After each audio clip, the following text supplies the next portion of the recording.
Hello guys, আজকে আমরা করব পানি ফল মাখা। এটা কিন্তু আমরা ফোনে দেখেছি, এর জন্য আমরা চলে আসছি। দেখেছো গাইস, ওরা চলে এসেছে গন্ধে। পানি ফলগুলো কেটে বা ছাড়িয়ে নেব। দেখতে পাচ্ছ ভিতরটা কত সুন্দর সাদা আর ভিতরটা গোলাপি। গাইস আমাদের কিন্তু খুবই ছোট ছোট ভাবে কুচানো হয়ে গেছে। দিয়ে দেবো লবণ, দিয়ে দেবো লঙ্কার গুঁড়ি, দেবো হাফ চামচ চিনি, দিয়ে দেবো হাফ চা চামচ কাসুন্দি, দিয়ে দেবো জলজিরা, হাফ চামচ তেল, কেচাপ। এবার আমরা মিক্স করে নিচ্ছি।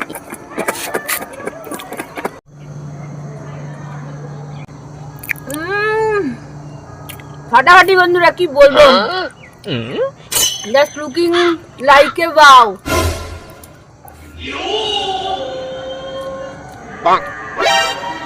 খুবই সুন্দর হয়েছে গাইস, খাবো না বলবো ভাবতে পারছি না। খুবই সুন্দর হয়েছে। তোমরা কিন্তু ট্রাই করে দেখতে পারো। চলো টাটা।